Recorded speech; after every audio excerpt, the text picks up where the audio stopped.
Oke,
selamat sore. Ada Mahesa, ada Rabi, Wahyu, Arvina, Siti, dan Herman. Ya, kita akan mulai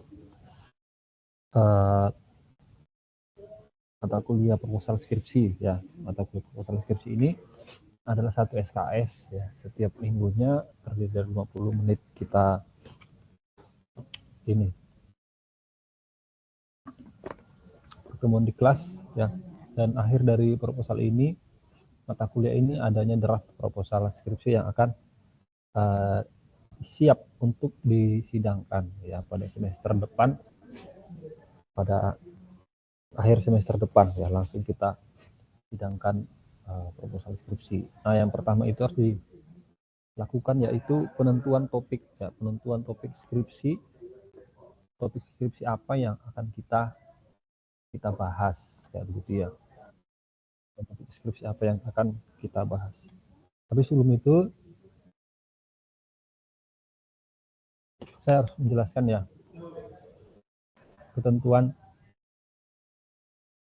ketentuan ini ya, proposal skripsi atau skripsi di ITAT ya.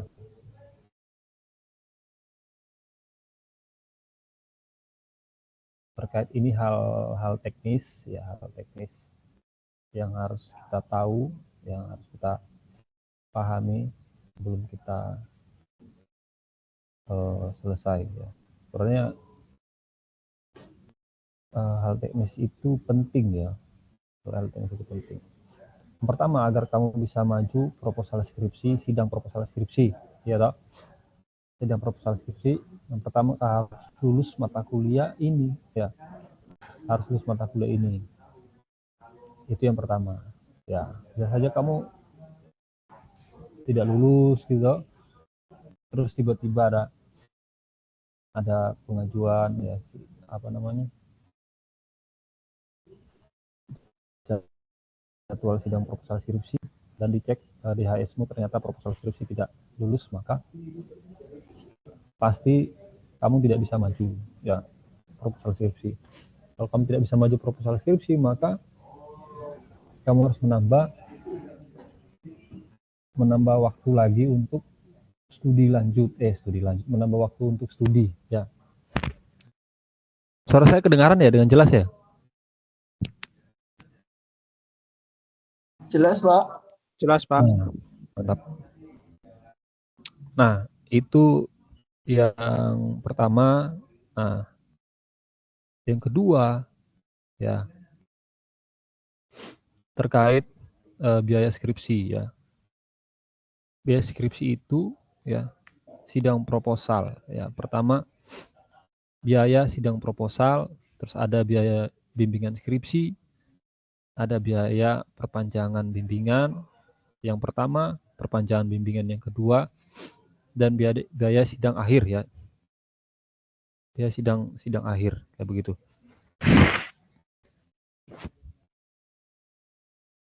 Nah, itu penting ya. Karena kamu kalau nggak ada uang juga nggak bisa sidang ya. Pasti nggak bisa sidang. Ini saya share ya.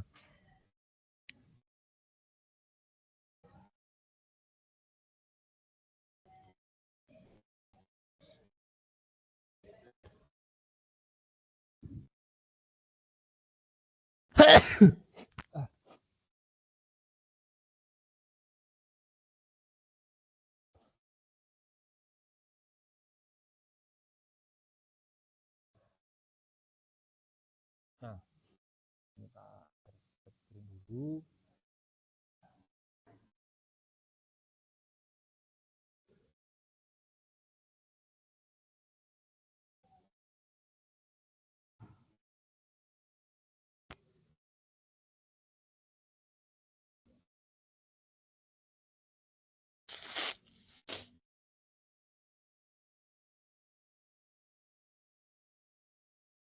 Sorry ya, saya lagi flu ini ya. Ada 2 hari. Nah, ini saya coba tampilkan ya. Nah, kelihatan ya? Kalau Kelihatan, Pak. Jadi ini ya. Ini ya biaya sidang proposal untuk satu peserta itu 260.000. Untuk 2 peserta atau 3 peserta lebih besar dari satu itu 160. Itu biaya sidang. Ya. Biaya sidang. Nanti kalau misalnya saya ajukan apa namanya? Pendaftaran gitu ya. Nah, itu akan ada seperti ini ya. Nanti kita juga akan masuk ke namanya SIM tugas akhir ya. Tugas akhir atau proyek akhir. Jadi kita nanti pendaftaran ya atau pembayaran nanti bisa melalui SIM itu ya. Misalnya SIM, kita kan ada SIM ini ya, SIM apa namanya? SIM ITAT ya untuk KRS-an, untuk lihat kartu rencana studi atau KHS ya, kartu hasil studi itu bisa. Dan untuk skripsi dan proposal skripsi dan skripsi itu akan masuk menggunakan SIM juga ya. SIM. Terus biaya bimbingan itu 450.000 per mahasiswa, itu untuk 6 bulan ya. Itu untuk 6 bulan. Jadi nilai-nilai ini diperoleh dari sini ya, satuan keputusan yayasan ini ya. Penetapan tarif biaya sidang proposal dan bimbingan. Nah, ini tahun berapa nih? Tahun 2016 ya. Nah, ini ketentuannya ya. Nah, ini sidang proposal ada di sini untuk satu peserta, untuk 3 peserta. Nah, ini satu peserta itu 250.000, untuk 2 peserta mahasiswa 150.000, untuk 3 peserta itu 160.000 per orang. Kayak begitu. Terus untuk biaya sidang tugas akhir ya. Nah, ini untuk bimbingan tugas akhir skripsi itu 450.000 ya. Itu untuk 6 bulan ya, untuk 6 bulan. Dan sidang tugas akhir untuk satu peserta itu 675.000 ya, sama dengan yang di sini ya. Sama dengan di sini. Untuk satu peserta, untuk 2 peserta itu atau lebih 2 plus gitu ya, itu 600.000. Nah, biasanya saya untuk maju sidang proposal itu harus membayar biaya sidang proposal skripsi dan biaya bimbingan ya, biar dan selesai proposal langsung saya kasih skep ya, surat keputusan untuk dosen pengujinya siapa, langsung bisa melakukan ini ya, apa namanya, bimbingan ya, bimbingan skripsi. Nah, ini perpanjangan itu bagaimana ya? Perpanjangan itu jika 6 bulan kamu tidak selesai, maka dilakukan perpanjangan sebanyak 1 kali ya. Itu untuk 3 bulan. Lewat 3 bulan belum selesai, perpanjang 1 kali lagi. Jika 1 tahun belum selesai, maka ganti judul kayak begitu ya. Tapi Saya berharap ya kita semua yang di sini tuh mampu menyelesaikan tugas akhirnya sebanyak 1 semester saja ya. Nah, seperti itu ya. Nah, ini durasi ya, bimbingan 6 bulan, perpanjangan 3 bulan, perpanjangan kedua 3 bulan. Syarat dapat ujian itu minimal 3 bulan bimbingan, ya 3 bulan bimbingan atau 12 kali bimbingan ya. 12 kali bimbingan ya, terus ACC dari Dosbing ya. Terus kalau tidak selesai selama 1 tahun itu ganti judul atau ganti judul dan ganti pembimbing ya. Mulai dari awal lagi ya. Durasi kuliah semakin molor, jadwal menikah tertunda. Wah, itu ya. Jadwal menikahnya tertunda. Ya, kalau malas ya mengerjakan skripsi. Oke. Nah, ini CM ya, dosen pembimbing jurusan. Jadi kita ini yang ada hanya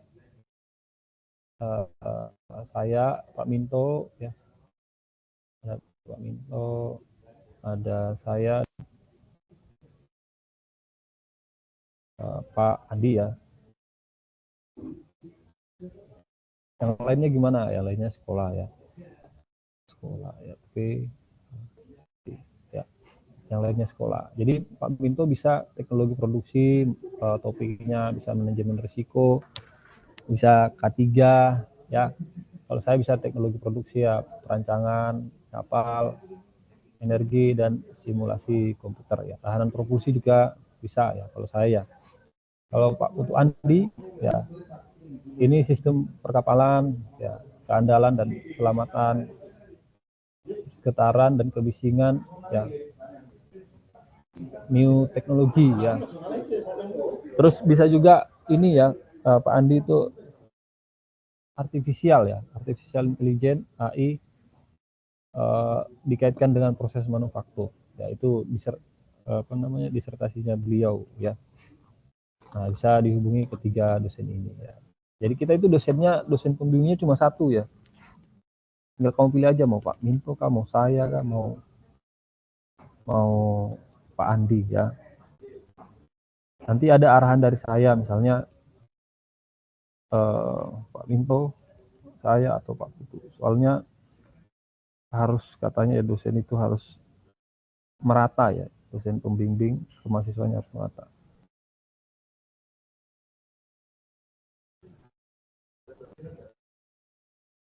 Seperti itu. Nah, ini 5 tips ya, lancar selesaikan skripsi tepat waktu ya. Tentukan judul skripsi dengan topik yang kamu sukai, yang kamu kuasai ya. Itu 1 ya. Tentukan judul skripsi dengan topik yang kamu kuasai. Bisa enggak topik misalnya mahasiswa lintas jalur ya, kebanyakan mahasiswa lintas jalur. Ada enggak mahasiswa reguler di sini?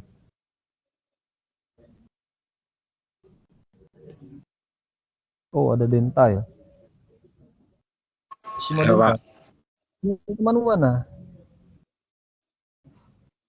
Iya, Pak. Teman-teman mana? Iya, Pak. Ya, Pak. Enggak ada. Pak. Di grup, Pak. Oh, Wahyu ya? Iya, sudah diinfokan di grup, Pak. Oke. Nah, pertama itu tadi apa? Tentukan topik yang kamu kuasai ya. Kira-kira yang kamu kuasai apa, Denta? Saya yang MPI kemarin tuh ini, Pak, apa ngusulin analisa konstruksi balhead akibat beban slamming dalam kapal General Cargo, Pak. Slapping apa slapping? Akibat beban slamming, Pak, ombak-ombak, Pak. Oh. Ya. Slamming ya? Iya, Pak. Bukan slamming ya. Oke. Beban ya. Berarti si keeping ya. Pola gerak ya, Pak, kapal betul, ya. Betul, Pak. Pola gerak kapal. Yang kamu kuasai, Wahyu Ferdian. Apa? Ini kelihatan nih sih Pak mau ambil yang menjuru ke K3 Pak. K3, berarti Pak Minto ya. Ya, Nah, Pak. K3 itu yang harus kamu ketahui, K3 itu datanya itu bisa enggak kamu ambil gitu ya. Kadang perusahaan kan enggak pelit ya kasih data, atau mungkin dikasih tapi perusahaannya di inisial ya. Tak boleh disebutkan perusahaannya apa kayak gitu. Nah, bisa seperti itu ya. Biasanya kayak gitu Pak. Tapi ini sudah ada gambaran Pak. Sudah dapat. Kalau ini Mas atau Pak ya Sirus. Ini Pak. Waktu D3 tugas akhirnya apa? Topiknya apa? D3 tugas rancang sih Pak. Oh, kapal tugas kargo rancang. Pak. Kapal kargo Ya, ya. jadi untuk yang saat ini saya ambil proses pengerjaan reparasi kapal takbut Pak. Nah, ya bisa apa yang dikerjakan ya itu yang dibuat tugas akhir ya. Iya Pak. Tugas akhir. Misalnya estimasi ya atau kajian teknis dan ekonomis ya reparasi, misalnya double bottom kah, reparasi apa yang di galangan ya. Iya Pak. Terus Pak. Pasti itu judulnya keterima tuh. Iya Pak. Kayak begitu. Atau misalnya pembangunan blok ini ya gitu ya. Pakai metode apa gitu ya, kajian teknis ekonomis kayak begitu. Nah, itu yang pertama ya. Cari kenapa harus yang kamu kuasai. Soalnya kalau kamu nggak kuasai, kamu nggak bisa lulus gitu ya. Kalau kamu nggak kuasai, kamu nggak akan bisa selesai, atau kamu butuh effort yang sangat besar ya.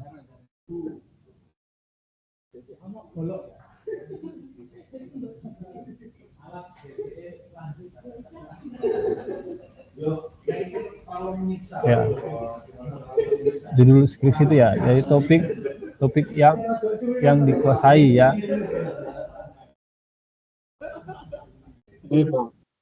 Ya. Ini sama ya.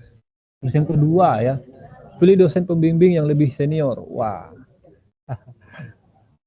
percayakan pada ahlinya biar skripsimu lebih cepat kelar. Ya. Pilih dosen pembimbing yang lebih senior. Yang senior di sini siapa ya Pak? Ya Pak Minto ya. Kalau kamu pilih dia ya sudah senior sekali ya, sehingga skripsimu bisa cepat kelar. Nah, seperti yang tadi yang Pak Minto itu teknologi produksi, manajemen risiko dan K3 ya. Ada juga manajemen risiko ini lingkungan ya. Lingkungan bisa. Nah, untuk topik-topiknya dosen-dosen ya bisa kamu googling di Google Scholar-nya ya. Misalnya ya. Oke. Nah, ini Google Scholar. Kamu di Google aja nama dosen, terus buat Google Scholar itu langsung masuk di sini ya. Nah, ini bisa langsung kelihatan topik-topik dosen yang kita cari. Misalnya klik tahun sini, klik tahun, maka akan muncul penelitian-penelitian dosen yang terbaru dari tahun 2024. Misalnya itu analisa teknis ekonomis, perancangan pembangunan kapal ponton gitu ya. Cari yang nama beliau itu nama pertama. Ya, misalnya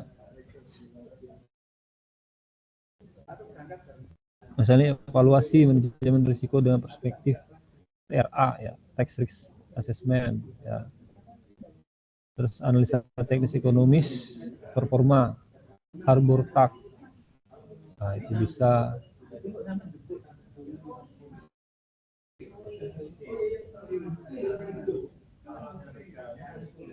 Terus saya analisa perbandingan produktivitas jam kerja pada proyek reparasi ya kapal ya tugboat Penan 01 dengan metode vertical package method dan vertical chain project management. Seperti itu ya. Ini banyak artikelnya ya. Ada penilaian risiko keterlambatan reparasi ya. Maksudnya kerugian apa kalau misalnya terlambat reparasi. berapa jumlah uang yang rugi seperti itu ya. Nah itu topik-topiknya, itu dosen senior, terus bisa cari nama saya atau nama Pak Putu seperti itu ya. Nah selanjutnya cari tempat favorit mengerjakan skripsi yang kondusif ya. Karena saya dulu itu mengerjakan tugas akhir itu di lab ya. Di labnya bisa tidur gitu ya, bisa makan ya. Di lab itu ada wastafelnya, ada bisa tidur di lab juga gitu ya, zaman dulu ya. Jadi kita bisa mengerjakannya dengan baik kayak gitu, dengan lebih enak kayak gitu ya. Soalnya bisa di warkop kah ya, di warkop atau kerja bareng teman-teman ya untuk proposalnya kayak gitu. Terus sharing-sharing dengan teman seperjuangan seperti ini ya, sharing dengan teman seperjuangan. Kita buat jadwal pengerjaan dan tepati ya. Buat jadwal pengerjaannya kapan saja dan dikerjakan ya. Nah ini etika pengiriman ini ya lama ya, sekarang mana ada ya. Karena selamat siang langsung to the point. Nah ini di kapal ITAT ada apa namanya, di web ya, web kapal ITAT ACIJ itu ada pedoman ya, pedoman penulisan skripsi, download saja ya. Ini web kita belum ini sih ya, belum diperbaiki ya.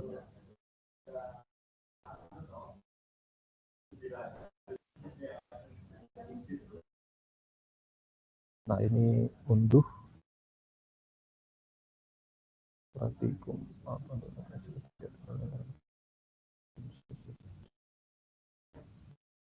Nah ini banyak yang rusak ini.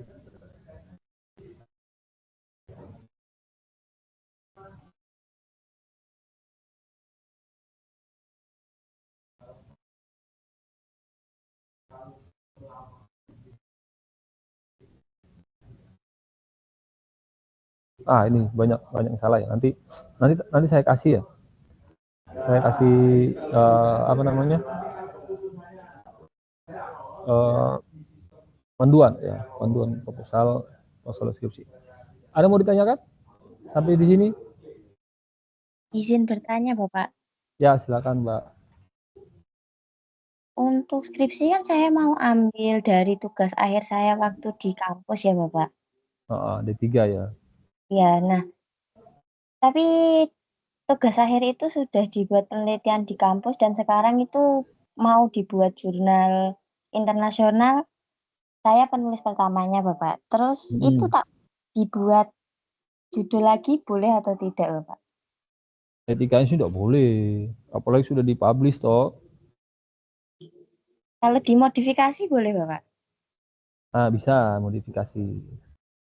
Baik, Bapak. Terima kasih. Jangan plak. Karena kan ada yang namanya cek plagiasi ya, Pak ya. Nanti kamu dicek plagiasi ternyata mirip sama punyamu, itu juga termasuk plagiasi kayak begitu. Ya judulnya apa? Itu, Bapak. Pengaruh penggunaan zat aditif alami terhadap lama waktu penggantian plat replating pada geladak kapal. Nah, mungkin apa ya? Objek mungkin bisa ya. Geladak ya, bisa objeknya dipindah ke tempat lain ya toh. Atau zat adiktifnya diganti gitu ya. Zat adiktif apa? Pakai itu, Bapak. Alami eceng gondok sama pelepah pisang. Bisa ganti yang lain kayak begitu ya. Yang penting kan masih satu tema toh. Kayak begitu ya. Keren. Ada yang lain?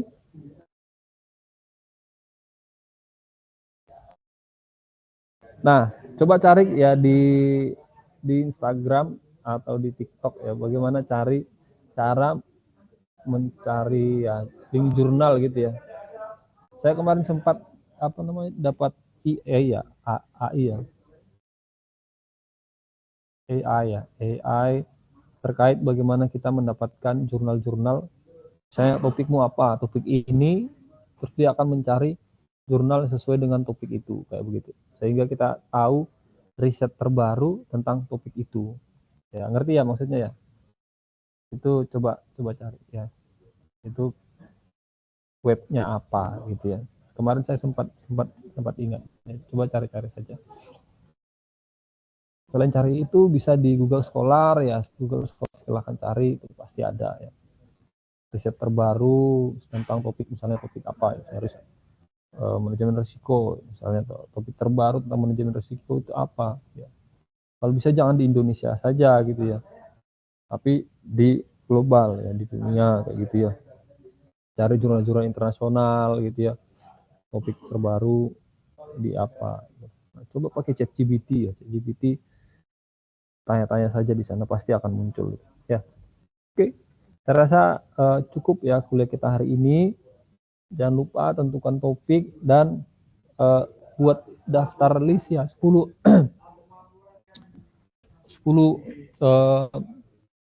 artikel ya terkait topik yang akan kamu bahas ya. Gampang ya. Topiknya apa? Daftarkan list 10 artikel yang akan kamu bahas. Oke. Saya rasa cukup ya kuliah kita hari ini. Terima kasih ya. Selamat sore. Selamat sore, Pak. Selamat sore, Pak.